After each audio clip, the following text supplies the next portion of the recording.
지옥 같은 아시아에서 빨리 탈출하고 싶어요. 여기는 사람이 사는 곳이 아니라 마치 돼지우리 같다고요. 여기 한국과 중국, 아시아에 여행을 와서 끔찍한 일을 겪은 여성이 몸서리치고 있습니다. 안녕하세요. 저는 네덜란드에서 살고 있는 로라라고 합니다. 네덜란드의 암스테르담이라는 아주 낭만적인 도시에 살고 있죠. 그런데 저는 얼마 전 아주 끔찍한 여행을 하고 돌아왔는데요. 아시아에서 다시는 보고 싶지 않은 꼴을 보았기 때문입니다.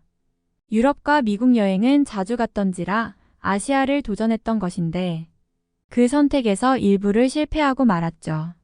어른들이 늘 말씀하시길 제가 여행을 좋아하고 이곳저곳 다니는 것은 괜찮지만 아시아만큼은 가지 말라고 말씀하셨는데요. 아시아는 치안도 굉장히 나쁘고 위생도 문제가 많아서 불결하다는 인식이 있기 때문입니다. 그런데 인터넷에 떠다니는 한국과 중국에 대한 내용은 굉장히 좋더라고요.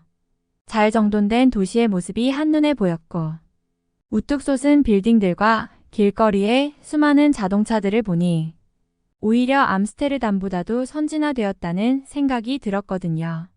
유럽의 오래된 건물이나 낭만적인 분위기도 좋지만 한국과 중국처럼 완전히 개발이 된 신도시의 분위기를 느끼고 싶더라고요. 그런데 제가 직접 가보고 나서야 어른들이 왜 그런 말씀을 하셨는지 알 수 있었습니다. 영상 속 모습과 현실은 너무나도 달랐거든요. 저의 계획은 중국에서 구경을 하고 나서 한국을 들를 생각으로 비행기를 잡았고 중국 항공사의 비행기를 이용해서 중국 여행부터 시작을 했습니다. 그런데 중국 항공사 서비스의 충격적인 모습에 기겁을 하고 말았습니다. 승무원들은 웃는 표정이 하나도 없었고 친절하게 대해주지 않았거든요. 캐리어를 올려달라는 부탁에 저를 밀치면서 도와주더니 가버리지 않나. 기내식을 줄 때에는 거의 던지다시피 주고 가더라고요. 기내식도 빵을 주문했는데 무척 뻑뻑하고 맛이 없었습니다. 오랫동안 비행하면서도 굉장히 불편하고 기분이 좋지 않아서 잠이나 잤죠. 그리고 저는 중국의 공항에 도착을 했고 더욱 놀라운 경험을 하고 말았습니다. 입국 수속의 시간이 오래 걸린 것은 둘째치더라도 바닥에 여기저기 버려진 쓰레기들도 많고 사람들의 목소리가 너무 시끄러워서 정신이 하나도 없었거든요. 그런데다가 공항의 직원들은 전부 영어를 제대로 할 줄 모르더라고요. 길을 물어보기 위해서 여기저기 수소문해보았지만 돌아오는 대답은 차이니즈였습니다. 중국어로만 말을 하라면서 대놓고 면박을 주는 것이었죠. 결국 잘 터지지도 않는 인터넷을 켜서 지도를 보면서 간신히 버스를 타는 곳을 갈 수 있었습니다. 버스를 얼른 타고 목적지로 이동을 하려는데 버스 배차 시간이 너무 좋지 않더라고요. 가야 할 곳이 분명히 큰 규모의 도시였음에도 하루에 버스가 3대뿐이라고 했으니까요. 다음 버스가 올 시간은 아직도 3시간 반이나 남았고 공항에서 할 것은 없었죠. 분명히 여행을 출발하기 전에 인터넷에서 알아볼 때는 1시간 정도만 기다리면 온다고 쓰여 있었는데 인터넷에 업데이트를 안 한 모양이었습니다. 저는 오랜 여행에 피곤하기도 하고 지쳐서 구석에 있는 의자에 가서 잠을 청하기로 했죠. 그런데 저는 거기서 잠을 잤던 것이 너무나 큰 실수였습니다. 제가 자는 동안 누군가가 저의 외투를 훔쳐갔기 때문이었거든요. 살짝 쌀쌀하기에 잘 때에 덮고 잤던 외투가 일어나니 감쪽같이 사라졌더라고요. 저는 어쩔 줄 몰라 발만 동동 구르다가 주변의 CCTV부터 확인했습니다. 그런데 그곳에는 CCTV도 없는 것 같았고 주변의 직원들에게 아무리 말을 해도 들어주지 않더라고요. 역시나 그들은 중국어로만 설명해야 했고 너무 귀찮아하는 것이 눈에 보였습니다. 놀러 간다고 새로 산 옷이었고 처음 입고 온 외투라서 아까웠지만 말도 안 통하는 사람들에게 하소연해봐야 제가 여행을 할 시간만 아깝다는 생각이 들어서 그냥 포기하기로 했습니다.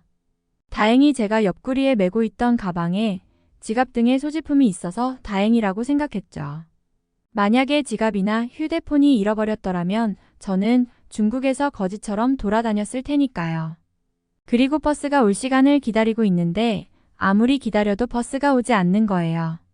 표 사는 곳에 물어보아도 기다리라고만 할 뿐 어떠한 조치도 없었습니다. 점점 저는 불안해져 왔고 빨리 이곳을 떠나고 싶은 생각뿐이라서 택시를 고려하기도 했는데요.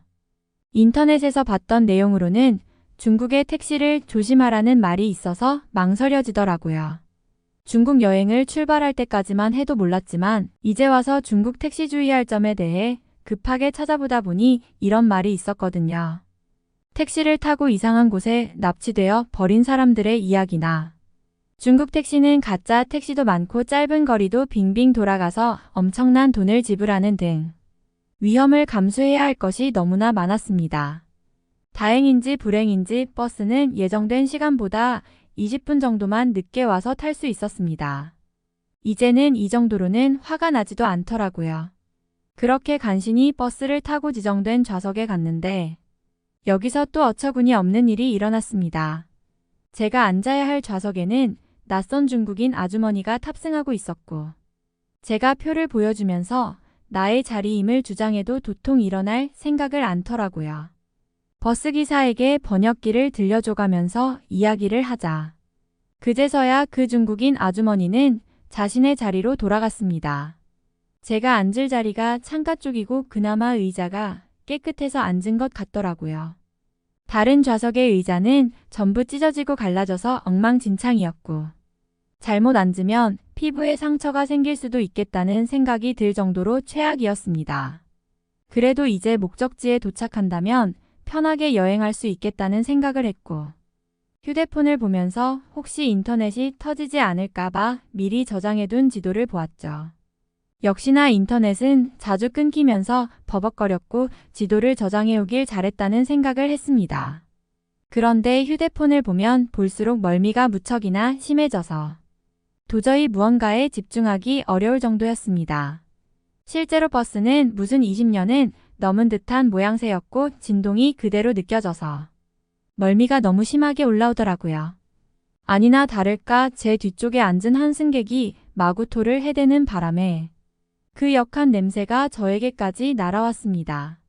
그런데도 그 승객은 자신의 오염물을 치우지도 않았고 주변 사람들조차도 그에게 휴지를 내어주는 도움 따위는 주지 않더라고요.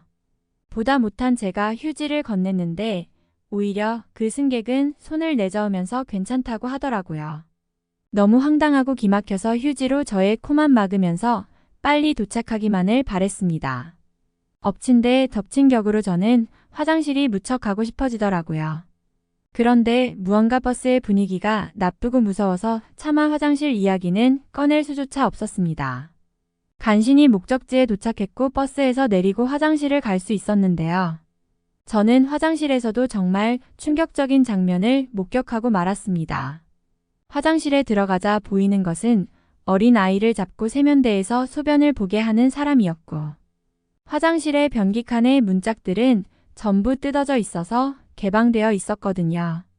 심지어 화장실이 남녀 공용이라 젊은 남성부터 시작해서 나이 든 분들까지 모두 저의 용변 보는 모습을 볼 수 있는 상황이더라고요. 너무 창피하고 수치스러웠지만 급한 불부터 끄자는 심정으로 볼일을 해결했고 그 화장실을 도망치듯 빠져나왔습니다. 아까 세면대에서 용변을 보던 아이의 모습이 떠올라서 손조차도 닿기 싫어서 그냥 나왔죠. 그런데 화장실을 나오니 화장실 외벽에서 볼일을 보는 버스기사들의 모습이 보이고 화장실에 사람이 꽤나 많은 것을 보더니 주위에서 바지를 내리고 용변을 보는 여성들도 보였습니다. 아무리 급하고 귀찮다고 해도 화장실이 앞에 있는데 아스팔트에서 용변을 보는 행위를 볼 줄은 몰랐습니다. 이곳은 사람이 사는 곳이 아니라 마치 동물원과 같다고 생각이 들었고 도저히 여행을 즐길 수가 없겠더라고요. 역시나 먹거리 타운에는 담배를 피면서 음식을 조리하는 길거리 노점상들이 보였습니다. 결국 저는 편의점이나 전전하면서 대충 끼니를 때웠고 얼른 이 지옥을 떠나야겠다는 생각만 주구장창했습니다. 그런데 다음 여행지는 한국이었고 중국과 비슷할 거라는 생각이 들어서 너무나 좌절스럽더라고요. 오히려 중국보다 더 심각한 상황이 아닐까 하는 걱정이 들어서 비행기에서 잠도 안 왔습니다.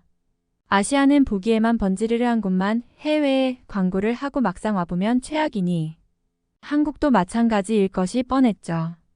그런데 한국 소속의 비행기를 이용했는데 승무원의 친절도가 중국과는 비교도 안 되게 좋더라고요. 늘 머리를 숙여서 인사하고 불편한 점을 말해달라고 하는 등 이미지 관리에 신경 쓰는 것처럼 보였습니다. 물론 그것은 단지 본국에서 겪을 최악의 경험을 만회할 그들의 연기에 불과하다는 생각이 들었죠. 분명 공항에 가면 한국어만 해야 할 것이 뻔하고 엉망인 배차 시간을 지닌 버스를 타야 하고 끔찍한 화장실을 경험해야 할 테니까요. 그런데 공항에 도착하니 무언가 다르다는 생각이 들었습니다. 공항은 전부 최신식이었고 입국 수속도 상당히 빠르게 진행되었거든요. 너무 깔끔한 모습의 공항도 마음에 들었는데 심지어 한국인들은 대부분 영어 사용이 원활해서 저의 질문을 잘 받아주시더라고요. 공항 철도를 타고 서울로 가면 된다고 하여 그리로 내려가니 정말 충격적인 모습을 보게 되었습니다. 마치 22세기에서 보일 듯한 안전문과 세련된 지하철이 저를 반겨주었거든요. 그렇게 도착한 서울과 지하철역은 너무나 놀라웠습니다. 화장실을 최대한 가지 않고 버티다가 서울의 한 역에 도착하여 화장실을 갔는데 중국과는 딴판인 화장실의 모습을 보고 기겁을 해버렸거든요. 정말 깨끗한 변기와 풍부한 휴지는 물론이고 냄새 하나 나지 않았습니다. 핸드타월까지 있는 디테일한 서비스를 보면서 더욱 놀라고 말았죠. 한국의 화장실은 유럽의 화장실과 비교해도 손상이 없을 정도였습니다. 네덜란드에서는 시민들의 편의를 위해서 여기저기에 화장실을 배치해 두었지만 정작 여성용 화장실은 별로 없어서 애를 먹는 편인데 한국의 화장실은 줄을 서지 않아도 될 정도로 넉넉해서 너무 좋았습니다. 심지어 무료라는 것이 믿기지가 않더라고요. 그리고 저는 두 번째 목적지로 가기 위해 서울의 터미널을 이용했는데요. 강원도 속초라는 곳이 아름다운 바닷가 마을이라고 해서 꼭 가보고 싶었거든요. 프리미엄 버스라고 적힌 버스를 이용해서 가기로 마음먹었고 중국에서의 끔찍한 경험을 피하기 위해 예약을 통해서 버스 예매를 했습니다. 그런데 한국에서는 굳이 예약을 할 필요가 없을 정도로 버스 좌석이 넉넉했고 버스 배차 시간도 기가 막히게 딱딱 맞춰서 버스가 오기 때문에 선진국가의 면모를 완벽하게 느낄 수가 있었습니다. 그리고 한국의 버스를 처음으로 탑승하고 저는 큰 충격에 빠졌는데요. 비행기의 좌석보다도 더 훌륭하고 마치 기업의 회장이 된 듯한 서비스를 받을 수 있었거든요. 의자가 뒤로 눕혀지는 것은 물론이고 눈앞에 큰 스크린을 통해서 이런저런 정보도 볼 수 있고 휴대폰 충전기나 컵홀더까지 전부 편리하게 이용할 수 있더라고요. 3시간 정도를 이동하면서 전혀 힘들이지 않고 여행을 할 수 있었으니까요. 버스도 정말 편했고 진동도 느껴지지 않아서 멀미조차 없었습니다. 그런데다가 와이파이까지 제공할 줄은 전혀 몰랐습니다. 휴대폰을 보면서 이동을 하던 와중에 와이파이 신호가 잡히길래 잡아보니 버스에서 와이파이를 제공하고 있더라고요. 이건 아시아가 아니고 유럽에서도 보지 못했던 초화 서비스였습니다. 심지어 버스에 부착된 스크린을 통해서 화장실 버튼을 누르면 가장 가까운 화장실에 버스를 세워주기도 하더라고요. 출발한 지 얼마 지나지 않아서 갑자기 버스가 휴게소로 들어가기에 이상하게 생각했는데 옆자리 할머니가 기사분에게 감사하다면서 화장실에 간다며 가시더라고요. 한국어를 모르긴 해도 감사합니다 라는 말은 알고 있는데 도대체 어떻게 할머니가 버스를 세웠는지 영문도 모르고 있었는데요. 버스의 스크린 화면을 눌러보다가 알 수 있었습니다.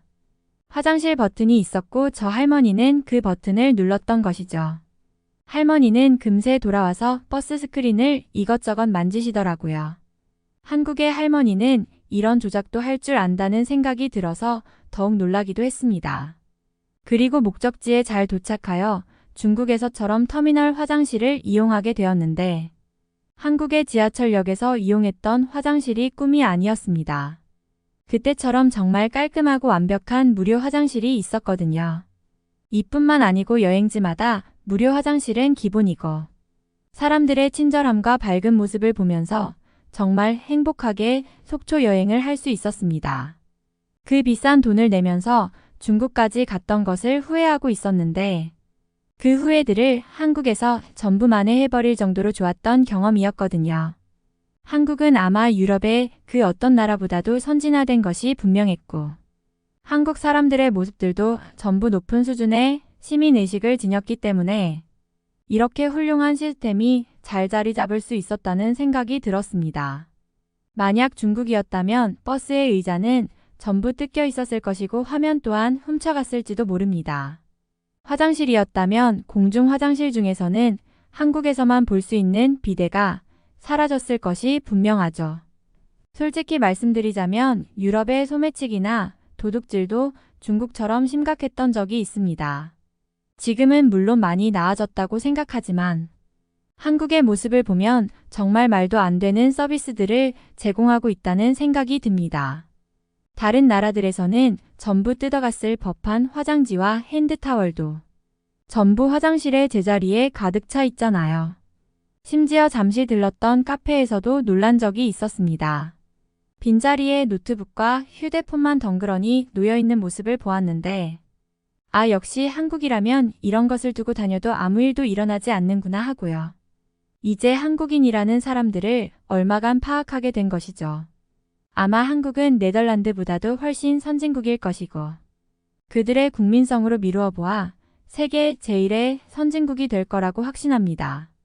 한국에서는 더 이상 놀랄 것도 없었죠. 그래 한국이라면 이렇겠지 싶으면 전부 그 이상을 하고 있었거든요. 차라리 제가 네덜란드 사람이 아니라 한국이었으면 좋겠다는 생각을 했고 암스테르담이고 뭐고 그냥 서울과 한국에 살고 싶다는 생각까지 들었습니다. 다음 여행은 중국은 빼고 한국으로만 여행을 한 번 더 오고 싶습니다. 아마 부모님과 함께 오면 더 좋아하실 것 같네요. 한국은 세계를 상대로 사기를 치는 나라입니다. 한국이 좋다는 외국인의 인터뷰들이 많은데 그들은 한국의 진실을 모르고 있습니다. 여기 한 강의실에서 한국의 모든 것이 사기라며 열변을 토하는 중국인 학생이 있습니다. 교수님은 그 학생에게 일침을 내리고 있고 분위기는 다시 술렁이는데요. 도대체 이 강의실에서는 어떤 사연이 있었던 걸까요? 안녕하세요. 저는 영국에서 학생들을 가르치고 있는 젊은 교수입니다. 임용된 지 얼마 지나지 않아 강단에 서 있는 것이 어색하긴 하지만 그래도 남부럽지 않은 열정으로 학생들을 가르치고 있습니다. 교수의 본 업무는 학생들을 가르치는 것보다 연구이니 삶이 각종 연구에 치우쳐 있긴 하지만 학생들의 인기도 제법 얻을 만큼 강의력도 인정받아서 기분이 좋은 나날을 보내고 있습니다. 제가 어린 시절부터 좋아하고 공부했던 전공은 역사학이었고 특히나 영국인임에도 동아시아 역사에 관심이 많아서 지금은 동아시아 역사 공부를 이어나가고 있습니다. 학교를 다닐 때에는 동아시아 역사를 연구하는 분위기가 아니라서 유럽 역사 위주의 공부와 연구를 했었는데 교수가 되고 나서는 연구의 범위가 자유로워서 너무 좋습니다. 제가 동아시아 역사를 좋아하다 보니 지금 가르치는 과목도 동아시아 역사이기도 하죠. 정말 운이 좋게도 요즘 한국이 세계 여기저기에서 뜨고 있는 나라이다 보니까 한국 역사를 공부하고 싶어하는 학생들이 정말 많습니다. 한국은 제가 좋아하는 나라이기도 하고 역사에서도 재미있는 부분들을 많이 찾아볼 수가 있어서 관심이 많이 가는 나라이기도 하죠. 물론 학생들의 한국에 대한 열정 덕분에 저의 강의는 늘 수용 인원을 초과하고 있어서 저의 밥줄과 미래에도 한국은 너무나 중요한 역할을 해주고 있습니다. 한국을 보면서 저는 동아시아 역사를 공부하기 잘했다는 생각을 늘 하고 있고 한국이 더욱 성장하고 발전하기를 누구보다 진심으로 기원하고 있을 정도니까요. 그런데 이번에 저의 수업인 동아시아 역사 수업에서 굉장히 불쾌한 경험을 하고 말았습니다. 제가 처음 임용되어 처음 맡는 수업이기도 하고 좋아하는 분야에 대한 수업이라서 굉장히 설레는 마음으로 강의를 진행했는데 그 기쁨이 완전히 깨져버릴 뻔했으니까요. 바로 한국에 대한 수업을 진행할 때에 중국인 학생들이 회방을 놓았던 일이 있었거든요. 한국의 역사와 문화는 전부 중국의 무조품이며 한글 또한 중국의 한자를 모방했다고 하더라고요. 처음 겪는 갑작스러운 경험에 정말 당황할 수밖에 없었습니다. 수업 시간도 다 되어갈 무렵이라 그건 말도 안 되는 낭설이라며 꾸짖고서 수업을 마쳤는데 두고두고 괘씸하고 일주일 내내 생각이 나더라고요. 그 주가 굉장히 바쁜 주라서 학회 논문 발표 준비와 발표를 동시에 했어야 했는데도 그 학생의 얼굴과 목소리가 잊혀지지도 않았습니다. 그리고 학회를 마치고서 여러 교수님들과 사담을 나눌 기회를 가지게 되었는데요. 제가 소속된 동아시아 역사 학회에서 친한 교수님들에게 갑자기 이런 이야기를 듣게 되었습니다. 수업에 중국인이 있다면 무조건 한국에 대한 유언비어를 떠벌린다며 반드시 그들을 조심해야 한다고 말이죠. 저는 어떻게 아셨냐며 가뜩이나 그것 때문에 고민이 많았다는 이야기를 했죠. 어떻게 해결해야 할지 난감해하고 있던 찰나에 저의 고민을 먼저 말 꺼내주셔서 감사하기도 했습니다. 그런데 교수님들은 껄껄 웃으시면서 처음 수업을 하면 그럴 때에 가장 당황스럽다며 그분들도 전부 겪은 적이 있는 일이라고 하더라고요. 그렇게 중국인들에 대한 이야기를 들을 수 있었습니다. 중국 학생들은 늘 때를 지어서 중국인들끼리만 다니는데 그들만의 커뮤니티가 엄청 발달되어 있고 늘 그들이 세상의 중심이라는 사상을 지녔다면서요. 저는 너무 공감했습니다. 저에게 헛소리를 한 중국 학생도 떼거지로 다니는 중국 학생들 중 한 명이었고 그들의 대장격인 웨이천이라는 남학생이었으니까요. 그리고 세상의 중국인들은 전부 비슷한 행동을 하고 있고 그들의 공격 대상은 세계에서 가장 뜨고 있고 인기 있는 나라인 한국이라고 했죠. 그런데 학회 교수님들의 이야기는 여기에서 끝나지 않았습니다. 일본인 학생들 또한 한국에 대해 약간의 경쟁 의식이 있으며 같은 역사를 볼 때에 한국 학생과 완전히 다른 주장을 하는 경우가 있다더라고요. 가령 일본이 고대 한반도를 다스렸다는 말을 한다던가 근대에는 한국을 침략해서 식민지를 삼았으면서도 조선인을 노예로 부린 이야기를 부정하는 경우가 많다던데 정말 한국인의 심정에서는 분통 터질 말들이었습니다. 그러고 보니 학부생 시절 저의 주임 교수님의 댁에 놀러가서 들었던 말이 생각나더라고요. 그분이 프랑스에서 구매한 한국의 불상을 보여준 적이 있었는데 이 불상은 전통적인 한국의 불상 양식이지만 일본에서는 한국의 불상을 베껴서 국보 1호로 지정할 만큼 귀하게 여긴다고 하더라고요. 국보 1호는 상징적인 가치가 있는 편인데 한국의 고대 국가에서 만들 법한 불상을 자기들의 양식으로 왜곡하기 위해 버린 짓으로 해석할 수도 있는 거라면서요. 한국은 중국과 일본에 비해 작은 나라이고 늦게 성장하다 보니 그들에게 시달리게 되었다며 한국 역사 연구를 제대로 할 필요가 있다고 하는데 정말 무언가 적잖은 충격을 받게 되었습니다. 이러니까 한국보다 인구도 많고 땅도 큰 일본과 중국이 한국처럼 세계의 주목을 받지 못하고 있다는 생각이 들더라고요. 비정상들 사이에서는 정상인이 이상한 취급을 받는다고 하던데 그 상황이 딱 한국의 상황이라는 생각도 했죠. 저는 다음에 있을 수업을 위해서 정말 만발의 준비를 했습니다.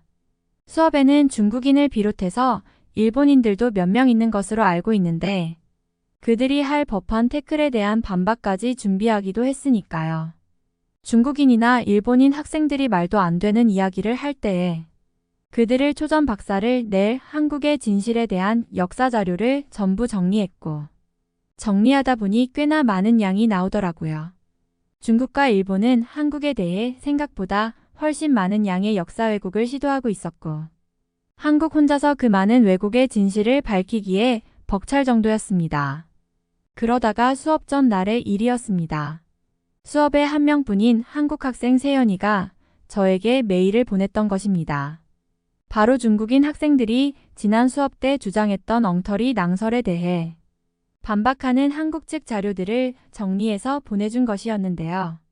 저로서는 너무나 뜻깊고 고맙더라고요. 세연이가 보내준 자료를 보니 동북공정에 대한 내용과 고구려에 대한 내용이 담겨 있었습니다. 중국은 고구려를 비롯해서 발해까지 전부 자신의 역사라고 주장하고 있고 고구려의 광개토태왕릉비마저 고의로 훼손하며 중국에게 유리하게 수정하기도 했더라고요.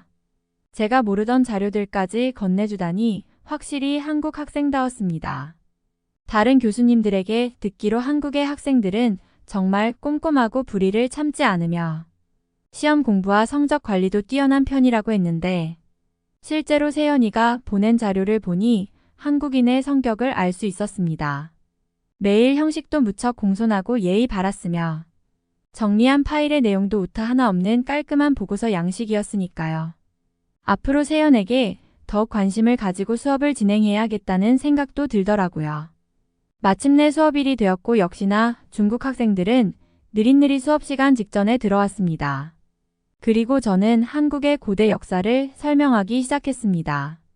수나라는 고구려 침략 이후 수나라가 멸망을 했다는 말을 하자 역시나 웨이천부터 반박하기 시작했습니다. 수나라와 고구려는 모두 중국의 역사이고 고구려 또한 중국 변방에 있던 작은 나라라고 하며 수나라는 고구려와 통일을 시도했을 뿐이고 어차피 모두 중국의 역사이니 한국과는 관련이 없다고 하더라고요. 역시나 저 허무맹랑한 소리를 할 줄 알았기에 반박하기 시작했습니다. 수나라가 고구려 때문에 망한 것은 중국의 역사서에 나온 내용입니다. 그리고 수나라는 몇십만 대군을 동원해서 고구려를 침략한 것인데 고구려는 큰 위협이 되던 강한 나라였기에 국군을 걸고 공격했던 것입니다. 그리고 저는 수업을 바로 이어나가기 시작했습니다. 일본에 건너간 백제인의 이야기를 하면서 일본의 천황이 백제인이라고 말을 했더니 이번에는 일본 학생들이 반박하기 시작하더라고요. 역시 그런 반응이 나올 줄 알았고 차라리 토론을 시켜보면 어떨까라는 생각이 들어서 한국 학생에게 일본 학생의 주장에 대해 반박하는 내용을 말해달라고 했습니다. 그런데 한국 학생의 반응이 무척이나 놀라웠습니다. 마치 미리 준비라도 했던 것처럼 역사적 근거와 주장들이 술술 나왔으니까요. 당시 일본은 한국과의 차이를 비교할 수 없을 정도로 많이 뒤떨어진 나라였고 한국의 고대인들이 일본으로 넘어가면서 일본 문명을 발전시켰는데 그것이 지금 나라 지역의 아스카 문화입니다. 천황도 그때부터 지금까지 이어져 오고 있고 현재 전라도 지역에 위치했던 백제 왕족의 후손들입니다. 그럼에도 일본 학생은 고대 일본이 한국의 가야 지역을 식민지화했다는 얼토당토하는 이야기를 하면서 임나일 본부설에 대한 이야기를 꺼내더라고요. 역시 그 이야기를 꺼낼 줄 알았습니다. 일본에서는 가야를 임나라고 표시하여 식민지였다는 지도를 교과서에 수록하고 임나가 고대 일본의 식민지였다는 것을 학교에서 교육하고 있거든요. 그런데 임나는 가야도 아니며 당연히 식민지도 아니었거든요. 그러자 이번에는 세연이 나섰습니다. 일본은 백제인들이 건너가서 문화를 만들었는데 그러면 일본을 당시 한국의 식민지라고 보아도 되는 거냐고 하더라고요. 그리고 세연은 한국을 상대로 역사 왜곡을 하지 말고 당당하다면 자신의 역사를 통해 한국을 이겨보라고 말하더라고요. 중국과 일본 모두 한국보다 부족한 부분이 많다는 자격지심 때문에 왜곡을 하는 경향이 있고 한국의 잘난 점을 자신들의 업적으로 바꾸기 위해 노력하고 있으니까요. 그리고 중국인과 일본인은 둘 다 공통적으로 한국의 K-팝과 김치 등을 자신의 문화에서 온 거라며 주장하는데 그럴 바에는 차라리 중국인과 일본인 학생들이 서로 자신의 것이라 토론해보라고 말하더라고요. 이건 정말 새로운 발상이었습니다. 한국의 문화를 중국과 일본이 서로 가지려고 하는데 아예 중국 학생과 일본 학생이 서로 주장을 해본다면 정말 재미있는 구경거리가 될 것 같았죠. 중국 학생은 김치는 원래 중국에서 채소절임으로 먹던 파오차이가 건너가서 한국의 김치가 된 것이라고 주장했고 일본 학생은 고대 일본에서 먹던 채소절임이 기무치가 되었다고 주장하더라고요. 그런데 두 학생의 주장을 듣던 다른 학생들의 반응은 정말 신기했습니다. 모두 웃음이 터져버렸기 때문인데요. 그러던 중 한 미국인 학생이 손을 들더니 한마디를 던지자 모두가 폭소하고 말았습니다. 아니 그럼 중국에서는 파오차이가 있는 것이고 일본에서는 기무치가 있는 거고 또 한국에서도 따로 김치가 있는 것인데 왜 싸우는지 이해할 수가 없습니다. 실제로 미국 학생의 말이 가장 정확한 것 같았습니다. 각자의 나라에서 먹던 음식이 있는 것이고 김치는 한국에서 절여 먹던 음식인데 누가 보아도 중국과 일본이 자기네 음식이 맛이 없고 잘 안 나가니까 잘 나가는 김치에 샘을 부리는 것이 보였기 때문이죠. 저는 여기서 한마디를 덧붙였습니다.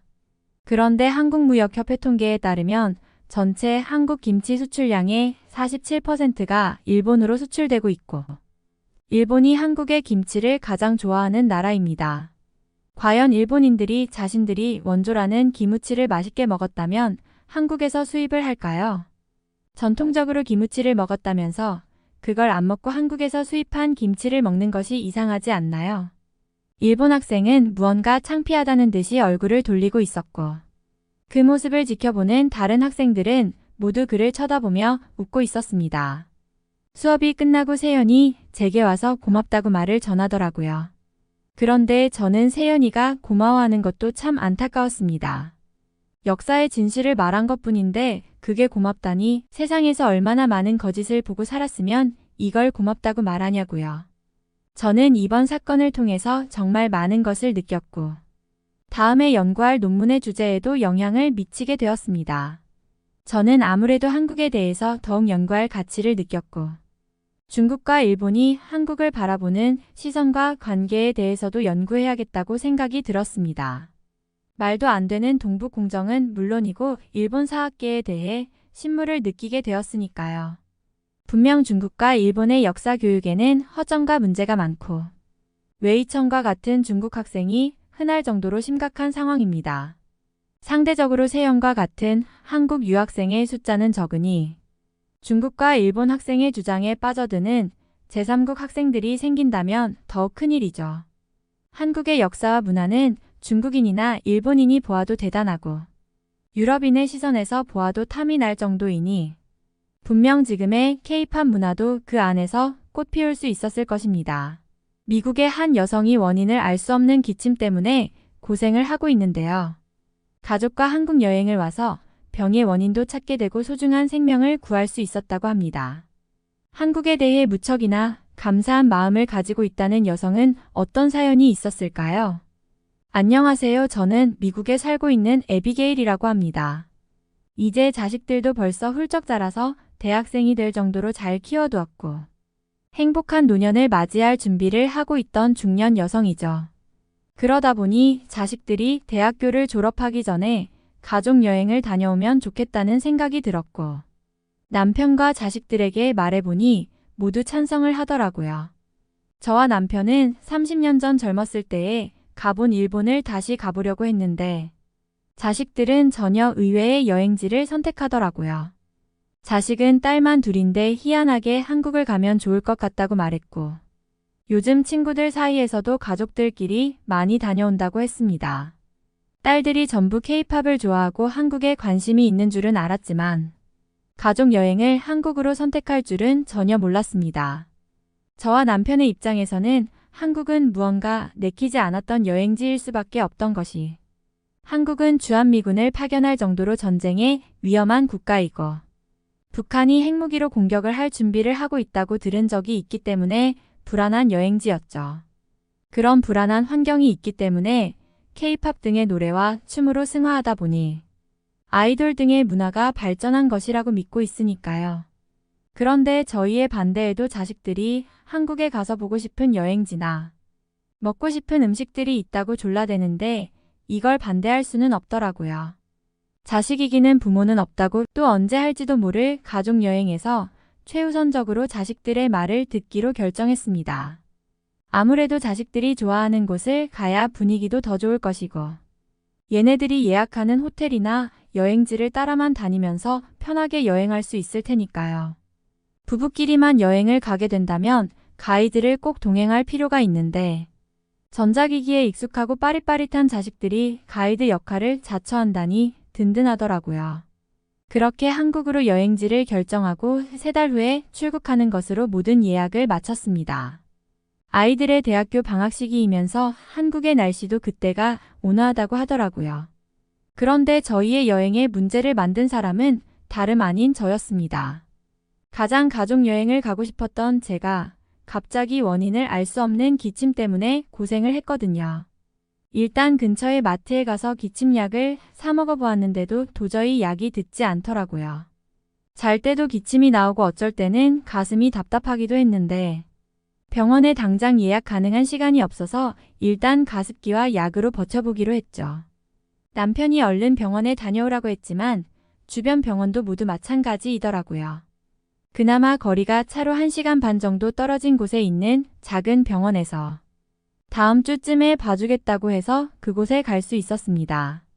그런데 그 병원에서는 X선 기계가 고장난 상황이라 간단히 청진기로만 진찰해준다고 했고, 의사에게서는 큰 문제가 없다는 진단 결과를 받게 되었습니다. 분명히 기침이 계속 나오는 것이 맞는데 문제가 없다고만 하니 답답했지만, 그래도 의사의 말을 전적으로 신뢰할 수밖에 없으니 병원비만 지불하고 나올 수밖에 없었죠. 물론 병원비는 10만 원이 훌쩍 넘는 금액이 나왔습니다. 제가 아픈 것은 괜찮은데 곧 한국에 여행을 함께 떠날 가족들에게 피해가 갈까봐. 그게 가장 걱정이 되었습니다. 미국에서 병원에 다녀오고 얼마 후에 한국으로 출발했는데 걱정이 현실이 되고야 말았는데요. 비행기의 환경이 일반적인 상황과 다르다 보니 기침이 더욱 심해졌고, 한국에 도착하자마자 바로 병원에 가야겠다는 생각이 들었거든요. 한국 병원의 의료 시스템이 미국보다 후진화되어 있을 텐데 저의 병세를 제대로 볼까 의심이 되었지만 일단 방법은 그 방법뿐이니까요. 그나마 비행기에서 거의 잠이 들어서 기침의 굴레에서 조금은 해방될 수 있었고, 딸들의 안내대로 한국의 대중교통을 이용하여 병원에 도착할 수 있었습니다. 딸들이 알아본 바로는 한국의 병원은 예약 당일에 진료가 가능하다고 하던데 실제로 경험하기 전까지는 도저히 믿기지 않더라고요. 설마 하면서 병원에 방문을 했고 신분증만으로 접수를 할 수 있었습니다. 그리고 나서 잠시 기다리니 실제로 의사를 만날 수 있었죠.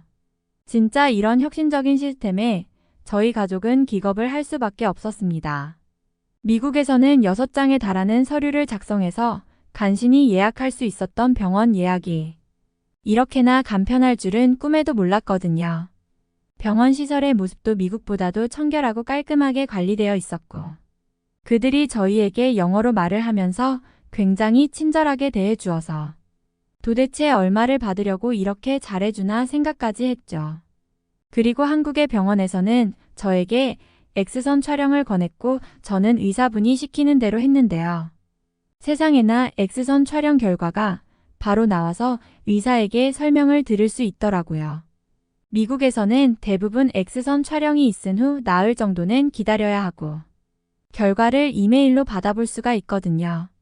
사진이 바로 출력되어서 검사 결과까지 오늘 들을 수 있을 줄은 꿈에도 몰랐습니다. 한국 여행 기간을 일주일 잡고 왔으니 그 전에만 나오면 되겠다는 생각을 했는데 시간을 많이 단축할 수 있겠다는 생각에 다행이라고 여겼죠. 그런데 저의 X선 사진을 보시던 의사 선생님의 표정이 심상치 않았습니다. 폐에서 결절들이 보인다면서 폐암이라고 하셨으니까요. 저희 가족에게는 정말 청천벽력과도 같은 소식이었습니다. 딸들은 눈물이 터졌고 남편도 정신을 차리지 못했습니다. 아직 50대밖에 안 된 나이인데 벌써 암에 걸릴 줄은 몰랐으니까요. 그 후에 곧바로 여러 검사를 할 수 있었고 폐암 3기라는 진단까지 받았습니다. 미국에서는 폐암이 사망 원인 1위인 질병일 정도로 상당히 끔찍한 병으로 알려져 있고 폐암에 걸리면 어떻게 죽어야 좋을지 걱정부터 할 정도로 무서운 암이라고 하던데 한국 여행이 이별 여행이 된 것 같아서 너무나 슬프기도 했죠. 그리고 갑자기 하늘의 별이 된 저의 친구 안젤리가 떠오르더라고요. 안젤리도 저처럼 폐암에 걸린 줄 모르고 있다가 죽기 바로 한 달 전에 갔던 병원에서 폐암 말기 진단을 받고서야 숨을 거뒀거든요. 불행히도 안젤리는 의료보험을 들지 않았던지라 막대한 병원비가 무서워서 병원도 가지 못하고 어린 아들과 남편만 남기고 떠났죠.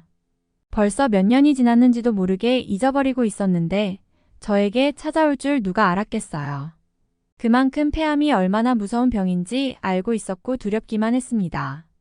그런데 안젤리는 헤비스모커라는 별명이 있을 정도로 담배를 많이 피웠는데 저는 담배를 평생 손도 대지 않을 정도로 폐에는 자신이 있었기에 조금 억울하더라고요. 매일 담배를 펴대는 남편도 아니고 제가 걸린 것이 속상하기만 했습니다. 평소에 음식도 가려먹고 영양제도 이것저것 먹는 편이었는데 그런 것과는 별개로 걸리는 것이 암이라는 생각이 들었습니다. 조깅 등 이런저런 운동을 하며 자기 관리도 했다고 생각했는데 소용이 없었나 봅니다. 그래도 한 가지 다행인 것은 한국에서 미국보다 우수한 의료 서비스를 받았기 때문에 저의 병을 미리 발견할 수 있었다고 긍정적으로 생각할 수 있었는데요. 바로 의사분이 저희를 안심시키기 위해서 이런 말씀을 해주셨기 때문입니다. 한국에서는 폐암 환자의 절반가량이 폐암 4기에 발견되는데 당신은 폐암 3기 초반이라서 수술로 얼마든지 극복할 수 있습니다. 곧 수술을 하게 될 텐데 폐를 일부 절제하면 살 수 있으니 희망 잃지 마십시오. 한국의 의료기술로 충분히 살려낼 수 있습니다. 한국의 의사분이 무언가 희망적인 말을 해주는 것 같아서 다행이라는 생각이 들었습니다. 확신에 찬 목소리와 자신 있는 말투, 그리고 훌륭한 영어 실력 덕분에 신뢰가 가더라고요. 심지어는 수술 날짜까지 저희를 위해서 곧바로 잡아주셨고, 미국에서는 내년이나 내후년에 할 수 있을 법한 수술을 당장 할 수 있었으니까요. 정말 한국은 엄청난 나라라는 사실을 여기서 느낄 수 있었습니다. 원인 모를 질병의 원인을 단 며칠 만에 발견하여 해결까지 금방 해버리니까요. 실제로 저는 늑간흉강경 수술이라는 폐암 수술을 받았고, 갈비뼈 사이에 3개 정도의 구멍을 뚫고 흉강경을 삽입해서 폐를 절제했다고 하더라고요. 수술은 잘 되었다고 했고 전이가 더 되지 않으면 완치할 수 있다고 하니 저희 가족은 희망을 가질 수 있었습니다. 수술 후 정신을 차리고 밥을 먹는데 한국식 병원 식단에 놀랐습니다. 아시아 사람들이 밥을 먹는 것은 알고 있었는데 각종 나물과 건강식 반찬이 있을 줄은 몰랐거든요. 매번 바뀌는 반찬의 종류도 너무 다양하고 맛도 있었습니다. 피자와 햄버거를 먹다가 한식을 먹어서 적응이 잘 되지 않았지만 분명히 건강에 도움이 되어 보이는 음식들이었고 속도 편안해서 좋았습니다. 젓가락 사용이 익숙하지가 않아서 숟가락을 사용하여 음식을 먹었는데 그 점이 조금 불편했던 것 빼고는 너무 마음에 드는 식사였습니다. 그런 음식들을 먹어서 그런지 몸도 빨리 회복되는 것 같다는 느낌이 들었고요. 옆에서 남편이 간호를 해주어서 미안한 감정도 있었습니다. 보호자 한 명만 옆에 있을 수 있다고 해서. 딸들은 한국을 구경하라고 일러두었는데 계속 안부를 묻고 한국의 모습을 사진 찍어 보내주는데 기특하면서도 고마웠죠. 그렇게 일주일 정도 입원을 하니 퇴원이 가능하다는 말씀을 들었습니다. 폐에 염증 소견도 전혀 없다고 하고 폐도 잘 펴지고 있다고 해서 다행이었습니다. 미국으로 돌아가는 비행기 시간도 그 이후로 미루어 두었고 호텔에서 조금 더 회복하고 비행기를 탑승할 계획이 있었죠. 일단 좌절보다는 희망을 가지기로 했고 속으로는 끙끙 앓던 부분이 있었습니다. 바로 병원비에 문제가 있었기 때문이었거든요. 저도 이제 일을 하기는 어려울 것이고 남편 혼자서 벌어서 살아야 하는데 병원비가 많이 나온다면 생계에 지장이 올 상황이었으니까요. 딸들은 앞으로는 본인들이 벌어서 저를 도와줄 거라면서 안심을 시켰지만 자식들에게 돈을 받는 것은 말도 안 되는 일이잖아요. 그렇게 저는 그동안의 병원비 정산을 전부 받을 수 있었습니다. 그런데 진료비에 검사비에 수술비에 입원비까지 합산되어 나온 금액은 너무 충격이었습니다.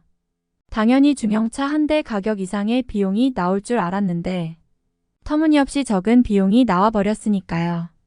혹시 진료비만 나온 것이 아니냐고 몇 번이고 다시 물어도 맞는 가격이라고 하더라고요. 약국에 가서도 수많은 종류의 약을 탔는데도 비용은 많이 들지 않았습니다. 심지어 미국과 달리 한국에서는 나라에서 운영하는 의료보험이 적용되어서 미국인이 아니고 한국인의 경우에는 제가 지불한 병원비보다도 훨씬 저렴한 가격으로 진료를 볼 수 있다고 하더라고요. 실제로 한국은 세계에서 병원을 가장 자주 가는 나라일 정도로 의료 시스템이 선진화되어 있고 개방되어 있다고 합니다. 미국인들은 혼자서 끙끙 앓다가 원인도 모르고 사망하는 경우가 굉장히 많은데 한국인들이 너무나 부럽더라고요. 만약 한국인으로 태어났더라면 죽지 않았을 미국인들이 많을 거라는 생각이 들어서 안타깝다는 생각까지 들었습니다. 만약 제가 한국에 오지 않고 가족여행을 계획하지 않았더라면 미국 의사에게 청진기로만 진단받고 멀쩡하다는 결과를 사실로 믿고 살다가 원인도 모른 채 황천길에 올랐을 것이 뻔했을 것이잖아요. 어쩐지 한국은 기대 수명이 90에 가까울 정도로 세계에서 세 번째로 장수하는 나라이고 노인들도 모두 공원에서 뛰어다니실 정도로 건강해 보이시더라고요. 도심임에도 한강공원 등의 공원이 활성화되어 있는 것도 한국인의 장수 비결인 것 같고 서울 여기저기에서 보이는 높은 산의 모습을 보니 등산도 활성화된 나라인 것 같아서 건강을 지키는 데에 도움이 될 것이라 생각도 들었습니다. 대중교통도 잘 되어 있어서 미국처럼 차가 필요 없을 정도이더라고요. 주변을 전부 두 다리로 걸어 다닐 수가 있으니 운동도 되고 건강에도 좋을 것 같았죠. 살이 찐 한국인을 볼 수가 없을 정도였으니까요. 아마 미국인들은 매일 급하게 음식을 먹으며 차를 타고 다니기 때문에 비만인 사람이 무척 많은 편이라고 생각하는데 그들이 한국에 온다면 살이 쭉쭉 빠질 수 있을 정도의 환경이더라고요. 그렇게 저는 딸들 덕분에 한국의 거리를 천천히 쉬엄쉬엄 걸으며 편안하게 둘러볼 수 있었는데요. 생각보다 훨씬 번화한 모습에 감탄을 연신했던 것 같습니다. 과거 남편과 일본에서 여행을 했을 때보다도 한국의 모습이 훨씬 좋았으니까요. 만약 일본에 갔었더라면 이렇게 빨리 병을 발견해서 치료는 했을까 의문이 들었고 한국에서 기적적으로 살아났다는 생각에 감사하다는 말만 여기저기 하고 다녔던 것 같네요. 한국은 저의 목숨을 살려준 나라이고 제 두 번째 무국이라고 생각할 정도로 고마운 나라입니다. 가족들과는 제가 더 건강해진 다음에 한 번 더 한국에 오기로 약속하기도 했습니다. 그때에 올 때는 폐암 완치 판정을 꼭 받고 싶고 한국에 못 가본 지역들을 여행하고 싶습니다. 이번 사연은 여기서 마무리하도록 하겠습니다. 끝까지 시청해주셔서 감사드립니다. 좋아요와 구독은 영상 제작에 큰 힘이 됩니다. 꼭 한 번씩만 눌러주세요. 감사합니다.